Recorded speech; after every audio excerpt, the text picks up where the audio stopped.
બોટાદ જિલ્લાના ગઢડા શહેરમાં આવેલી બેંક ઓફ બરોડામાં કસ્ટમર સાથે થતી ગેરવર્તણૂકનો વિડિયો વાયરલ થયો છે, જેમાં બેંકના કર્મચારીઓ દ્વારા ગ્રાહકો સાથે ગેરવર્તન કરવામાં આવતું હોવાનું દ્રશ્યમાન થાય છે। ગઢડાની બેંક ઓફ બરોડામાં મીડિયાની હાજરીમાં થતાં જ ગ્રાહકો દ્વારા બળાપો કાઢવામાં આવ્યો હતો। કેટલાક ગ્રાહકોએ કહ્યું કે 8 દિવસથી ખાતું ખોલાવ્યા છતાં કોઈ જવાબ આપવામાં આવતો નથી, જ્યારે અન્ય એક ગ્રાહકને નાણાકીય લેવડદેવડ કરવાની હોવાને પગલે પણ ધર્મના ધક્કા ખવડાવવામાં આવી રહ્યા છે। કર્મચારીઓ નહીં હોવાના ગુણગાન ગવાય છે અને ગ્રાહકોને પરેશાન કરવામાં આવતા હોવાની ફરિયાદો સામે આવી હતી।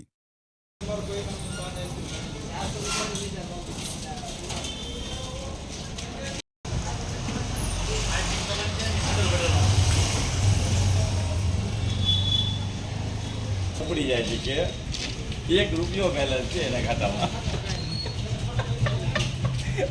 અરે ધીરે ભાઈ તમારે માથા કુટ કરતો હું વધારે કરું। હા બોલ બોલવાનું છે બોલ અરે દાદા એમાં પૈસા નથી પેડાઈ ભાઈ બોલતા સાહેબ તમને ખબર છે મને ખબર છે એ લખી લો આવી ગયો મારો ને કે મને એક જ વાત જૂના છે હું પણ જૂનો છે અહીંયા 6 વર્ષ થઈ ગયા મને। મારું નામ અમીરભાઈ છે, હું અહીં ગઢડાનો છું। હું 1 મહિનો થયો મેં નવું એકાઉન્ટ ખોલાવવા આપ્યું। આ પહેલાં અગાઉ આવ્યો ત્યારે એમ કીધું કે હજી વાર લાગશે, પછી અત્યારે આવ્યો હતો કે 2 દિવસ પહેલાં આવ્યો તે દી ન થયું મારું કામ। આજ આવ્યો હતો કે હવે સાહેબો નથી, સ્ટાફ ગેરહાજર છે ને આવી રીતે ધક્કા ખવડાવે છે। તમને કોઈ જવાબ જ નથી આપતું? જવાબ આપે એવું આપે કે અહીંયા કોઈ સ્ટાફ છે નહીં એમ।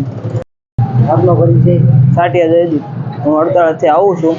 મારી પહેલાંના 2-3 ખાતા ખુલી ગયા, એને એટીએમ આવી ગયા છે, મારા હજી નથી થયા। ચોથો 5માં બેંક ઓફ બરોડા 4-5 ધક્કા ખાઈ ગયો છું। રોજ ધક્કા ખવડાવે, પછી એમ કે જોઈ લઈશું, સ્ટાફ છે નહીં, કામ ધંધો પાડીને બધું આવી છે તો કોઈ ધ્યાન નથી દેતું। તમને કોઈ સરખો જવાબ નથી આપતો? સરખો જવાબ નથી આપતું, જોઈ લઈશું એટલું કે ખાલી, પછી કોઈ જવાબ નથી આપતું। કલાક 2-2 કલાક બેસાડે એમને, પછી કોઈ જવાબ નથી આપતું।